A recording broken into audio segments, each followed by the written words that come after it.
నమస్తే, welcome to Suman TV. ఈరోజు మనం ఒక ముఖ్యమైన వ్యక్తిని కలుసుకుంటున్నాం. ఎందుకు అంటే తను ఒక మనం ఏ పని చేసినా మనకి మంచి చెడు చెయ్యాలా వద్దా, చేస్తే దాని పర్యవసానం ఏంటి అని ఒక క్వశ్చన్ మార్క్ ఉంటుంది. సో దాన్ని మనం జడ్జి చేసి బయటకు వచ్చిన తర్వాతనే మనం చెయ్యాలా వద్దా అనేది ఒక పనిని డిసైడ్ అవుతాం. సో మనం ఒక చిన్న పనిని చేయాలంటేనే ఎన్నో ఆలోచిస్తాము. మరి ఒక జిల్లాకి జడ్జి అయినటువంటి ఆ స్థానంలో ఉన్నటువంటి వ్యక్తి ఎన్ని రకాలుగా ఆలోచించాలి, లీగల్గా ఆలోచించాలి, హ్యుమానిటీగా ఆలోచించాలి, అసలు వర్షన్ ఎంతవరకు కరెక్ట్ అన్న మూలాలు తెలుసుకోవాలి, తర్వాతనే జడ్జిమెంట్ ఇవ్వాలి. లేదు అంటే అది ఒక జీవితాన్ని ఏం చేస్తుందో, ఎటువ మలుపు తిప్పుతుందో తెలియదు. సో అట్లాంటి ఒక న్యాయమూర్తి పదవిలో ఉన్నారు సునీత కుంచాల గారు. నమస్తే అండి. We are very proud of you to meet on this occasion. మహిళా దినోత్సవం సందర్భంగా మిమ్మల్ని కలుసుకోవడం చాలా చాలా సంతోషంగా ఉంది. ముందుగా మీకు అడ్వాన్స్ గా మహిళా దినోత్సవ శుభాకాంక్షలు. Thank you. మీకు కూడా మహిళా దినోత్సవ శుభాకాంక్షలు. చాలా రోజుల తర్వాత మేము మిమ్మల్ని మొత్తానికి ఈ పీరియడ్లో పట్టుకోవడం జరిగింది. అయితే మీరు మీ బిజీ స్కెడ్యూల్లో ఎంత బిజీ ఉన్నప్పటికీ మీరు విమెన్ కోసం చాలా ఆలోచిస్తారు అని చాలా ప్రూఫ్స్ ఉన్నాయి మీ లాంగ్వేజ్లో. అంటే ఒక మహిళ ఒక ఉన్నతమైన స్థానంలో ఉంటే ఎంత బియాండ్ ఆలోచిస్తుంది అంటే తన పరిధిని దాటి మరీ ఆలోచిస్తుంది. ఒక మనిషి తల్లిగా కావచ్చు, ఒక సోదరిగా కావచ్చు, ఒక తల్లికి బిడ్డగా కావచ్చు, చాలా రకాలుగా యాంగిల్స్లో ఆలోచిస్తుంది. సో మీరు అది ప్రూవ్ చేశారు ఆల్రెడీ. సో మాకు చాలా చాలా సంతోషంగా అనిపించింది. మేము సదన్కి వెళ్ళినప్పుడు ఈ విషయం తెలుసుకోవడం కూడా జరిగింది. అండ్ సార్ కూడా చెప్పారు ఇందాక. సో ఇట్లాంటివన్నీ మీరు మీ బాధ్యతతో పాటు నడుపుతున్నారు. సో దానికి మిమ్మల్ని చాలా చాలా గౌరవించాలి. అది మాటల్లో చెప్పలేనిది. అయితే మరి మీ విద్యాభ్యాసం ఎక్కడ జరిగింది, మీరు ఎక్కడి నుంచి వచ్చారు? ఐఎమ్ ఫ్రమ్ ఏపీ అండి. నాది ఒంగోలు, ప్రకాశం జిల్లా, ఆంధ్రప్రదేశ్. ఇంటర్మీడియట్ వరకు అక్కడే చదువుకున్నాను.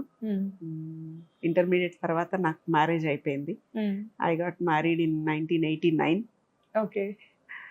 మ్యారేజ్ అయిన తర్వాత చదువుకున్నాను నేను. నిజంగా చెప్పాలంటే ఒక 1 year గ్యాప్ తీసుకున్న తర్వాత అప్పుడు అనిపించింది. అంటే అప్పటికి 18 years ఏజ్లో ఏమనిపిస్తుంది చెప్పండి, ఫ్రెండ్స్ అందరు చదువుకుంటూ ఉంటే, కాలేజ్కి వెళ్తా ఉంటే నేనేంటి పెళ్లి చేసుకొని ఇంట్లో, అట్లాంటి ఫీలింగ్స్ ఎట్లయినా అందరికీ ఉంటాయి అనుకుంటాను నేను. సో మా హస్బెండ్, మా father, they supported me a lot. Even entire family కూడా చదువుకుంటాను, డిస్టెన్స్ ఎడ్యుకేషన్ అన్న చేస్తానంటే, సరే నీ ఇష్టం, నువ్వు ఎంత చదువుకుంటానంటే అంత చదువుకో అని they supported me a lot. So అట్లా డిస్టెన్స్ ఎడ్యుకేషన్ ద్వారా డిగ్రీ చేశాను.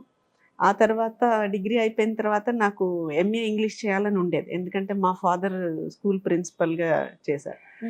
సో ఆయన ఎంఏ ఇంగ్లీష్ చేస్తున్నారు. సో అట్లాగా నేను కూడా చేయాలని ఉండేది. అయితే మా హస్బెండ్ ట్రాన్స్ఫర్ దృష్ట్యా ఒక దగ్గర ఉండేవాళ్ళం కాదు. అప్పటికే మా సిస్టర్ ఇన్లా తను జడ్జిగా వర్క్ చేస్తున్నారు. సో మాకు హాలిడేస్ వస్తే ఎప్పుడు తన దగ్గరికి వెళ్ళి ఉండడము, అట్లా తనని చూడడం, అవన్నీ చూస్తూ ఉంటే తను అప్లికేషన్ తీసి నాకు రిజిస్టర్ పోస్ట్లో పంపించారు. ఎంఏ తర్వాత చేసుకుందు, కావాలంటే లాసెట్ పడింది, నువ్వు అప్లికేషన్ పెట్టి లాసెట్ రాయి, లా చదువుకుందు కానీ అని. At that point of time నాకు అసలు ఏం ఐడియా లేదండి. అంటే ఒక ప్రొఫెషన్కి రావాలి అసలు, అంటే లా చదవాలి అంటే లా చదివితే ఏంటనేది కూడా నిజంగా నాకు తెలీదు. At the time of 18 marriage అయిపోవడం, ఒక జాయింట్ ఫ్యామిలీలోకి వెళ్ళిపోవడము, అట్లాంటివన్నీ ఉన్న పరిస్థితుల్లో తను నాకు పంపించారు అప్లికేషన్. సరే అని అప్లికేషన్ ఫిలప్ చేసి పంపించి, ఆ ఎంట్రన్స్ అప్పుడు కూడా తుఫాన్. ఎంట్రన్స్ ఎగ్జామ్ రాసేటప్పుడు మా పాప 5 months ఓల్డ్ బేబీ. తనని తీసుకొని వెళ్ళి ఎంట్రన్స్ ఎగ్జామ్ రాసి వచ్చి మొత్తానికి లా కంప్లీట్ చేశాను. అంటే లా చదువుతున్నప్పుడు దెన్ ఐ రియలైజ్డ్, అంటే దాని మీద ఇంట్రెస్ట్ రావడం. ఓకే, ఈ లా అంటే ఇట్లా ఉంటుంది, మనం డే టు డే చూసే విషయాలనే ఇంత అవగాహన ఉంటుంది దీని మీద అనేది ఆ చదువుతూ ఉండగానే నాకు పెరిగిన ఇంట్రెస్టే. అది అయిపోయిన తర్వాత కూడా మళ్ళీ డిస్టెన్స్ మోడ్లోనే LLM కూడా చేశాను. LLM చేసి అయిపోయిన తర్వాత అప్పుడు then I started preparing for exams.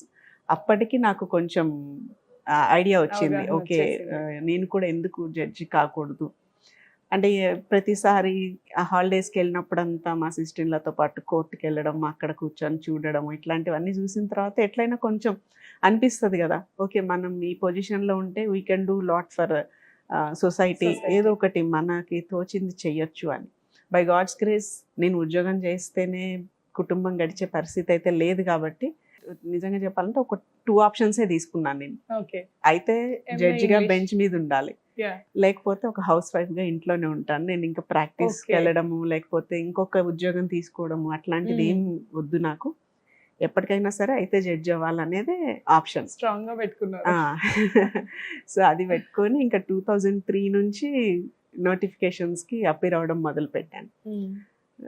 So ఇంట్లో పిల్లలు, అత్తగారు, మామగారు వీళ్ళందరికీ అంటే హౌస్ హోల్డ్ వర్క్, అప్పట్లో డొమెస్టిక్ సర్వెంట్స్ అంటే పనోళ్ళు ఉండేది కూడా తక్కువే ఉండేది మన కదా, పని మనకే మన ఉంటది. పని మనకే ఉండేది.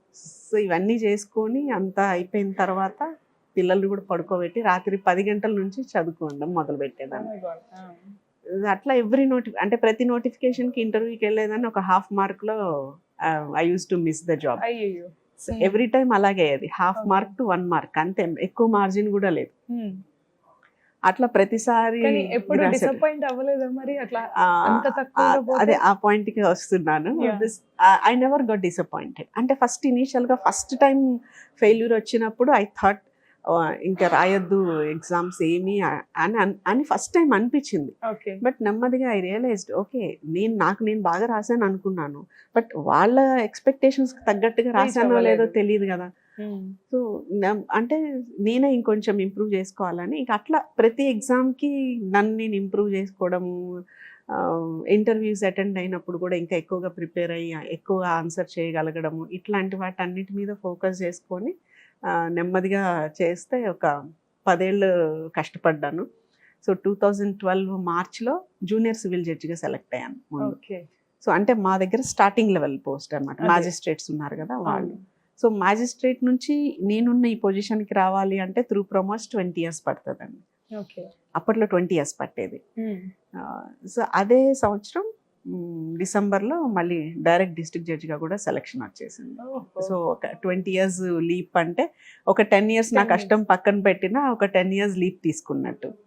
సో అట్లా ఒకే సంవత్సరం 2 ఉద్యోగాలు వచ్చాయి. సో మొత్తం Super. 2003లో స్టార్ట్ చేసి 8 notifications అటెండ్ అయ్యాను టోటల్గా. సో 2 పోస్టులు కూడా లాస్ట్ ఆపర్చునిటీలోనే వచ్చినాయి. ఓకే. ఒకే సంవత్సరం 2 వచ్చేసాయి. 2 వచ్చాయి. సో ఆబ్వియస్లీ హయ్యర్ పోస్ట్ కాబట్టి I opted this. Okay. So మరి ఇన్స్పిరేషన్ అయితే మీ సిస్టర్ ఇన్ లా వల్ల వచ్చింది, కానీ పోస్ట్కి వెళ్ళాక అంటే when you are on chair మీకు ఎప్పుడైనా భయం అనిపించిందా? నేను కరెక్ట్గా జడ్జ్ చేస్తానా లేదా? భయం అంటే అది- ఇది ఇది ఈ ఈ సిస్టమ్ అంతా ప్రూఫ్స్ అవును. వీటితో డిపెండ్ అయి ఉంటుంది. Mm. సో అది కరెక్టా రాంగా అనేది కూడా మనకి తెలిసే ఛాన్స్ పూర్తిగా ఉండకపోవచ్చు. ఎక్స్పీరియన్స్ వచ్చిన కొద్దీ మనకు అది అవును, తెలుస్తుండొచ్చు. బట్ వెళ్ళిన మొదటి టైంలో అంటే చాలా ఇనిషియల్ స్టేజ్లో మీరు ఏమైనా భయపడడం కానీ సరైన భయం అంటే- జడ్జిమెంట్ ఇస్తానా లేదా అనే ఒక డౌట్ కానీ ఉంది? భయం ఎప్పటికీ ఉంటుందండి. ఇప్పటికీ ఇది ఉంటది. అంటే అది నెవర్ ఎండింగ్ స్టోరీ లాంటి. Of course. మనం ఒక్కసారి మనకి అన్ని తెలుసు నేను కరెక్ట్ అనుకున్నాం అనుకోండి, మన గ్రోత్ అక్కడితో ఆగిపోతుంది. ఆగిపోతుంది. So we never know entire things. మనకి అన్నీ తెలుసు అని అనుకోవడం అంటే that is nothing but foolishness అనుకుంటాను. Of course. There is something to learn from every one. ఎవరి దగ్గర నుంచి అయినా నేర్చుకోవడానికి చాలా ఉంటుంది. అందులో లా అనేది it's like A ocean. Ocean. ఎంత చదివినా ఇంకా వస్తూనే ఉంటుంది. పాయింట్స్ ఉంటానే ఉంటాయి. ఈ sub రోజు points కూడా ఉంటాయి. Even after 12 years of service as a district judge, ఈ రోజు నేను ఒకటి జడ్జిమెంట్కి వేసుకున్నా కానీ ఐ కీప్ థింకింగ్ దీన్ని కరెక్ట్గానే ఆలోచిస్తున్నానా, Mm. నా అంటే అప్రిషియేషన్ నేను ఎవిడెన్స్ కరెక్ట్గానే చేస్తున్నాను. బికాజ్ మీరు ఇందాక స్టార్టింగ్లో అన్నారు ఇంట్రడ్యూస్ చేసినప్పుడు, it changes the life of a person. అవును. మనం ఒక మనిషిని ఆయన లిబర్టీ అంతా కట్టైల్ చేసేసి జైలుకి పంపిస్తున్నామంటే he's not the only person who is being punished. Exactly. అతన్ని చేసిన తప్పుకి అతని ఫ్యామిలీ అంతా కూడా సఫరర్స్ అవుతారు. ఈ పనిష్మెంట్ వాళ్ళందరికి కూడా ఉంటుంది. సో ఎంతమంది families without the family head they can survive అండి. సో అది అట్లాంటివన్నీ కూడా మైండ్లో వస్తుంటాయి. బయట చూసే వాళ్ళకి వీళ్ళు ఏదో శిక్షలు వేసేస్తారు, అందరి లోపలికి పంపించేస్తారు అని అనుకుంటారు కానీ but every judge who convicts and accuse వాళ్ళ మైండ్లో ఇదే ఉంటుంది. But at the same time ఆ కాన్ఫిడెన్స్ కూడా ఉంటుంది. Okay we are on right path అనేది ఉంటుంది. But self analysis, self evaluation కూడా ఎప్పుడు ఉండాల్సిందే, తప్పదు. ఒక్కసారి నేను చేసిందే కరెక్ట్ అనుకొని ముందుకు వెళ్ళిపోతే అన్నిసార్లు అది కరెక్ట్ కాకపోవచ్చు కదా. సో అది ఉంటుంది. ఓకే. అంటే మనం సినిమాటిక్ గానే చూస్తాం, రియల్ గా రియల్ కి రీల్ కి చాలా డిఫరెన్స్ ఉంటుంది. చాలా డిఫరెన్స్ ఉంటుంది. సో మీరు అంటే ఒక లాయర్ కేస్ స్టడీ చేస్తాడు, అంతా చేస్తాడు. మరి మీకు కేసు ముందే అంటే ఈ కేసెస్ ఈ రోజు ఉంటాయి అని ఒక కాజ్ లిస్ట్ ఉంటుంది. సో దాని మీద కూడా మీరు కేస్ స్టడీ చేస్తారా? జనరల్ గా రొటీన్ లో జరిగిపోతూ ఉంటుందండి. ఓకే. మేము కేస్ స్టడీ అంతా చేసేదంటే లాస్ట్ జడ్జిమెంట్ స్టేజ్ కి మొత్తం రికార్డ్ అంతా బట్ డ్యూ కోర్స్లో ఆ కేసు ట్రయల్కి వచ్చిన దగ్గర నుంచి రోజు నడుస్తూనే ఉంటుంది కాబట్టి ఆబ్వియస్లీ మాకు అర్థమైపోతానే ఉంటుంది ఏ కేసు ఎట్లా అనేది. ఎప్పుడైనా మీకు మనస్ఫూర్తిగా ఇవ్వలేదు ఈ జడ్జిమెంట్ అని అనిపించిందా మీ స్పాన్ లో? లేదండి. లేదు. సూపర్. అట్లేం లేదు. అంటే అట్లా ఉంటే మనం వర్క్ చేయలేము.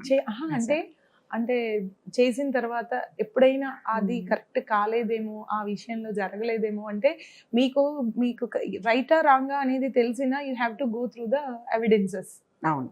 సో ఎవిడెన్స్ త్రూగా వెళ్ళి నేను వేసాను కానీ ఇది కరెక్ట్ కాదేమో అని అనిపించిన కేసెస్ ఏవైనా అట్లయితే ఏం లేవు. ఓకే. అండ్ విమెన్ కి చైల్డ్ కి డెఫినెట్ గా ఒక ఎగ్జంప్షన్స్ అనేవి ఉంటాయి. సో అంటే ఫెసిలిటీస్ విషయంలో కావచ్చు కొన్నింటిలో. సో చదువుకోవాలి అని అన్నా కానీ ఏదైనా ఉంటే మీరు వాళ్ళకి శిక్ష టైంలో ఎట్లాంటి ఫెసిలిటీస్ అయినా కల్పించే రైట్ ఉంటుందా మీకు? అంటే అది వాళ్ళు జైలు నుంచి పంపిస్తారండి. ఇప్పుడు ఎవరైనా కన్విక్టెడ్ ఉమెన్ ఉన్నారనుకోండి, వాళ్ళు చదువుకోవాలి అని అంటే మా దగ్గర ఉన్నంత వరకు అయితే, కేసు నడుస్తూ ఉన్నంత వరకు అయితే మాకు పర్మిషన్ లెటర్ రాస్తారు. ఓకే. సో దట్ మీకుంటుందా ఇవ్వచ్చు పర్మిషన్. అండ్ హెల్త్ కండిషన్ కావచ్చు, మేబీ ప్రెగ్నెంట్ లేడీస్ కావచ్చు, లేదా ఏదైనా హెల్త్ వాటన్నిటికీ వాళ్ళు జైల్ మాన్యువల్స్ ప్రకారం అక్కడ వాళ్ళ ఫెసిలిటీస్ ఉంటాయండి. జైల్స్ లో డాక్టర్స్ ఉంటారు, వాళ్ళు they will take care of. Okay. So వాళ్ళకి పర్మిషన్ అక్కడికి వాళ్ళే చూసుకుంటారు అంతా. ప్రతి జైలుకి ఒక డాక్టర్ ఉంటారు. ఇంకా అవసరమైతే వాళ్ళు బయట హాస్పిటల్స్ కంటే, ఇప్పుడు ఇక్కడ నిజామాబాద్ జైల్లో ఎవరికన్నా బాగాలేదు అనుకోండి, హైదరాబాద్ హాస్పిటల్కి తీసుకెళ్లి చూపెట్టి తీసుకొచ్చే వస్తు కూడా వాళ్ళకు ఉంటుంది. సో అదంతా ఎవరైనా అంటే వాళ్ళు శిక్షకు అర్హులు కాకపోయినప్పటికీ శిక్ష అనుభవిస్తున్నప్పుడు వాళ్ళు నాకు బెటర్మెంట్ జడ్జిమెంట్ రాలేదు, ఈ వ్యక్తి దగ్గరికి వెళ్ళాలి, ఈ వ్యక్తిని కలిసి నా బాధ చెప్పుకోవాలి, నాకు సరైన న్యాయం జరగలేదు అని ఎవరైనా పెటిషన్ పెట్టుకుంటే, ఎవరైనా అట్లా ఉంటే మీరు వాళ్ళకి ఛాన్స్ ఇస్తారా? అట్లేం ఉండదండి.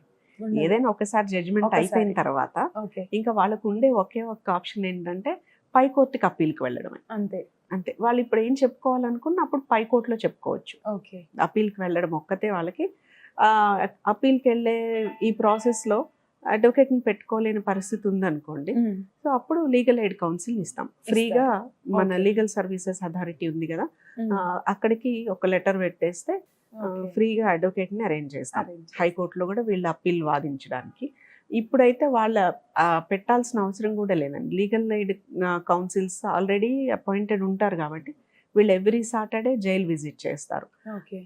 విజిట్ చేసినప్పుడు అక్కడ జైల్లో ఉన్న పరిస్థితులు, నేరస్తులకి అడ్వకేట్స్ ఉన్నారా లేదా, శిక్ష పడిన వాళ్ళకి అప్పీల్ పైకి వెళ్ళిందా లేదా, అప్పీల్ చేసుకోవడానికి వాళ్ళకి వకీలు ఉన్నారా లేదా, ఇవన్నీ కూడా ఎవ్రీ సాటర్డే మా లీగల్ టీమ్ అంతా వెళ్తారు, అన్నీ నోట్ చేసుకొని వస్తారు. బెయిల్స్ అయిపోయిన తర్వాత కూడా షూరిటీస్ కట్టుకోలేక చాలామంది జైల్లో ఉండిపోతారు.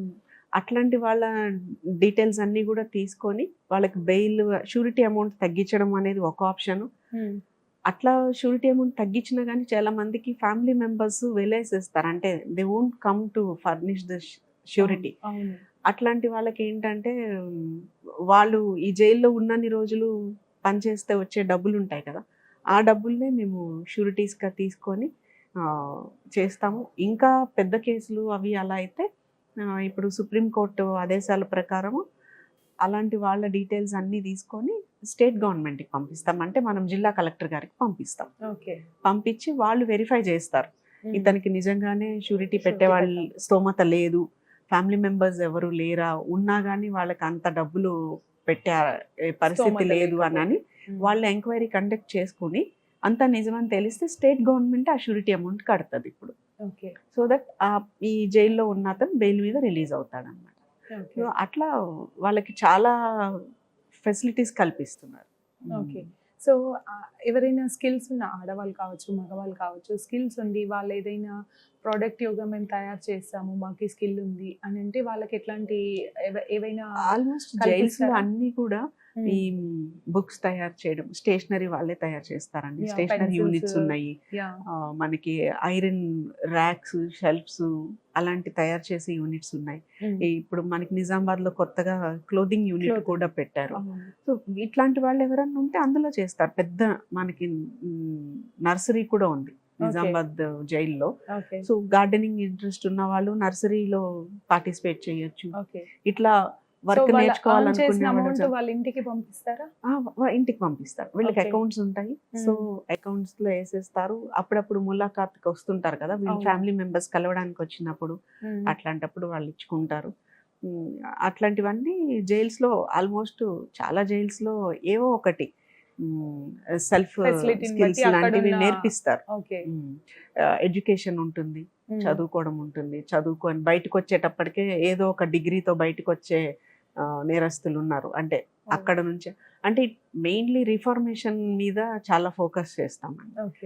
అంటే తప్పు చేసినప్పుడు శిక్ష పడడం ఎంతవరకు కరెక్ట్, శిక్ష పడిన వాడికి అంటే ఇంకా అక్కడ అన్ని నుంచి వెలివేసేసి ఏదో 3 పూట్ల తిండి పెట్టేసి జైల్లో పడేసి అన్నట్లు కాకుండా వీళ్ళ సంక్షేమం కూడా ఈక్వల్లీ ఇంపార్టెంట్ గానే చూస్తున్నారు. ఖైదీల సంక్షేమం కూడా అంతే ఇంపార్టెంట్. సో వాళ్ళకి మెడికల్ ఫెసిలిటీస్ దగ్గర నుంచి ఇట్లాగే అన్ని ఎడ్యుకేషన్ ఫెసిలిటీస్, స్కిల్డ్ పర్సన్స్కి వాళ్ళకి నేర్చుకునే వర్క్స్ అట్లాంటివన్నీ కూడా చేస్తున్నారు. మీరు మీ డ్యూటీస్ లో ఫుల్ గా ఉన్నప్పుడు పిల్లలని ఎంతవరకు అంటే నా విషయానికి వచ్చేటప్పటికే నేను జాబ్కి వచ్చేసరికి నాకు నా పిల్లలు పెద్దవాళ్ళు అయ్యారండి. నేను జాబ్లోకి వచ్చేసరికి మా బాబు అప్పుడు 10th చదువుతా ఉన్నాడు, మా పాప ఇంటర్ చదువుతుంది అప్పటికి. సో వాళ్ళకి అంటే they are able to understand. Even నేను ఎగ్జామ్స్ కి ప్రిపేర్ అయ్యేటప్పుడు కూడా వాళ్ళు చిన్న పిల్లలు ఉన్నప్పుడు కూడా నన్ను చదువుకుంటా ఉంటే డిస్టర్బ్ చేసేవాళ్ళు కాదు. అంటే అమ్మ చదువుకుంటుంది కదా అని ఏదన్నా ఆకలేస్తే నూడిల్స్ చేసుకొని మ్యాగీ చేసుకొని తినడము అట్లాంటివన్నీ చేసుకునేవాళ్ళు. అమ్మ నువ్వు చదువుకుంటున్నావు కదా, మేము ఏదో ఒకటి చేసుకొని తింటాంలే, ఇప్పుడు నువ్వు లేవకు కూర్చొని చదువుకో అని అట్లా చేసిన ఇవి కూడా ఉన్నాయి. అయితే it took long time for me to achieve these పోస్ట్లు. మధ్యలో వాళ్ళు ఎప్పుడన్నా మా ఫ్రెండ్స్ అట్లా వస్తుంటే మా పిల్లలు చెప్తుండేవాళ్ళు, ఆంటీ మా అమ్మ మేము స్కూల్లో ఉన్నప్పుడు మొదలు పెట్టింది ఎగ్జామ్స్ రాయడం, మేము కాలేజ్కి వచ్చాం కానీ మా అమ్మకి ఇంకా ఉద్యోగం రాలేదు అని. అంటే అట్లా అంటే వాళ్ళు ఇంత లాంగ్ పీరియడ్ అంటే ఇంట్లో కూడా మా హస్బెండ్ కానీ వీళ్ళు అంటుండేవాళ్ళు, నువ్వు ఎందుకు ఒక్కదాని మీదే ఫోకస్ చేస్తున్నావు, ఏదైనా బ్యాంకింగ్ సైడ్ అట్లా వెళ్ళిపోతే ఈసారికి బ్యాంక్ మేనేజర్ పోస్టే వచ్చేది కదా, లేకపోతే సాఫ్ట్వేర్ అప్పుడు చాలా భూమిలో ఉండేది.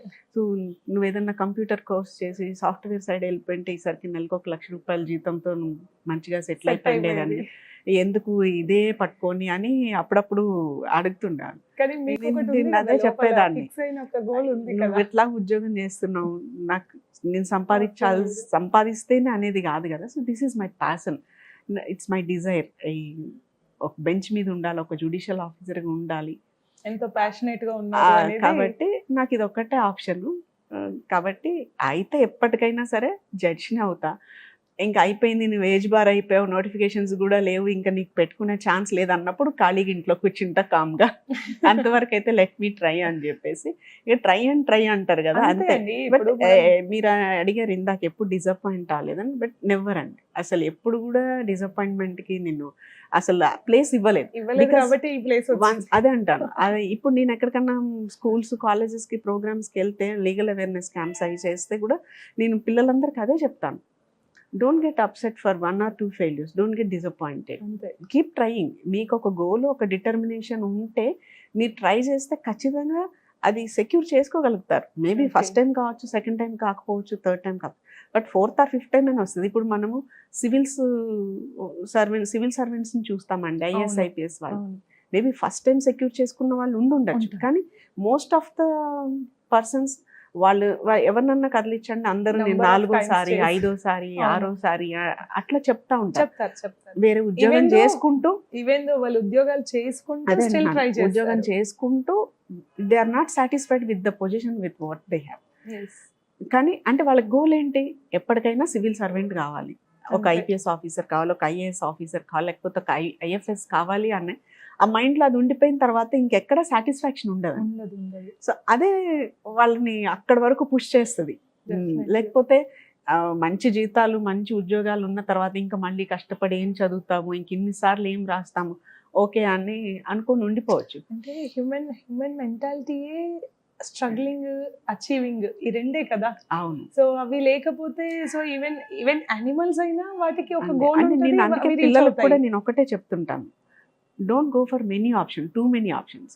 మీరు ఎక్కువ ఆప్షన్స్ తీసుకుంటే ఎక్కడో దగ్గర సాటిస్ఫై అయిపోయి ఆగిపోతారు. ఇప్పుడు క్లరికల్ పోస్ట్, ఇప్పుడు ఎస్బీఐ క్లరికల్ పోస్టులు పడతాయండి, మనం పెడతాం, లేదా ఇట్లా అటెండర్ పోస్ట్లో ఏదో జ్యుడిషియల్ సర్వీసెస్ అటెండర్ పోస్టులు ఏవో పెడతాం. అటెండర్ పోస్ట్ ఒక పోస్ట్ రాగానే మైండ్ రిలాక్స్ అయిపోతుంది, ఓకే ఏదో ఒకటి ఉద్యోగం వచ్చింది, నెమ్మదిగా ప్రమోషన్ల మీదైనా తర్వాత మనం పైకి వెళ్తాం, వెళ్ళొచ్చు. దీనికోసం మళ్ళీ కష్టపడి ఇంకొక ఎగ్జామ్ రాయడం అవసరమా అనే ఒక ఫీలింగ్ వస్తుంది అవును. జనరల్గా. అది రానివ్వద్దు అంటాను నేను. ఓకే లైవ్లీహుడ్ కోసం మీరు ఏదన్నా, ఇది ఫస్ట్ స్టెప్ అనుకోండి, but don't stop there at the first step. మీరు హై ఎయిమ్ చేసుకుంటే, సివిల్స్ ఎయిమ్ చేసుకున్నారు అనుకోండి, maybe you may become a group 1 officer. అంతే. అంతేగాని సివిల్స్ ఎయిమ్ చేసుకున్న తర్వాత మీరు ఆఫీస్ సబార్డినేట్గా మిగిలిపోతాను, ఉద్యోగం వచ్చిందంటే కాదు కదా. That should not be the attitude. మన ఎప్పుడు కూడా ఆ డిటర్మినేషన్ ఉండాలి ఎవరికైనా కానీ, లేకపోతే అంతా అదే ఎక్కడికక్కడ సర్దుకోవడమే అయిపోతుంది. అయిపోతుంది. అంతే అది. వచ్చిందంతా తృప్తి పడి ఆగిపోవాల్సి వస్తుంది. సెల్ఫ్ అవును. గ్రోత్ అయితే ఆగిపోద్ది అవును. డెఫినెట్ గా. మీరు కండక్ట్ చేసిన last year self defence programme Yes. కావచ్చు, అది ఆల్మోస్ట్ 11,100 స్టూడెంట్స్ తో మీరు కండక్ట్ చేసిన సెల్ఫ్ అవును. Defence programme for 1 month. So అది కావచ్చు, లేదా దాని పరంగా మీకు వచ్చిన రికార్డ్సే కావచ్చు, గిన్నిస్ రికార్డ్ కావచ్చు, లిమ్కా బుక్ ఆఫ్ రికార్డ్స్ కావచ్చు, అండ్ మోర్ ఓవర్ మీరు 34 స్టూడెంట్స్ని అడాప్ట్ చేసుకొని వాళ్ళ ఎంటైర్ ద లైఫ్, అంటే వాళ్ళు ఒక సెటిల్ అయ్యేంత వరకు మీరు వాళ్ళని టేక్ ఓవర్ చేశారు అని తెలుసుకున్నాం. So thank you so much. Thank you. మిమ్మల్ని ఈరోజు కలుసుకోవడం చాలా ఆనందంగా ఉంది. మీరు ఎంతో మందికి ఇన్స్పిరేషన్. అంటే ఎవరైతే చెయ్యొచ్చా చెయ్యొద్దా ఆగిపోతారు.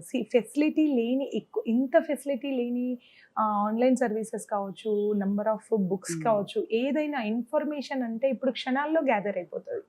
సో ఇట్లాంటి టైంలో మీరు ఇవన్నీ లేని టైంలో మీరు అచీవ్ చేసి చూపించారు ఆఫ్టర్ మ్యారేజ్. సో మ్యారేజ్ అనేది ఒక గ్రోత్ కి ఒక అబ్స్ట్రాక్టిల్ గా తీసుకోవద్దు. సో అక్కడ ఆగిపోతారు చాలా మంది. సో వాళ్ళు డిగ్రీలు చేశాక కూడా ఆగిపోతారు. సో నౌ ఇట్స్ కంప్లీటెడ్ అనే ఒక మూడ్ లోకి వచ్చేస్తారు.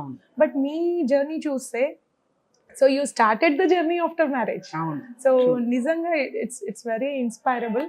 సో మిమ్మల్ని ఆదర్శంగా తీసుకొని ఎవరైతే ఆగిపోయారో వాళ్ళందరూ మళ్ళీ వాళ్ళ గమ్యాల వైపు ఒక అడుగు వేయాలి అని కోరుకుంటున్నాను. Thank you so much behalf of women's day. I wish your judgement will flourish in your garden. Thank you. And ఈ సందర్భంగా నేను కూడా అందరికీ మహిళా దినోత్సవ శుభాకాంక్షలు తెలియజేస్తున్నాను. మహిళలందరూ కూడా ఒకటే అండి, బీ స్ట్రాంగ్, స్టే స్ట్రాంగ్.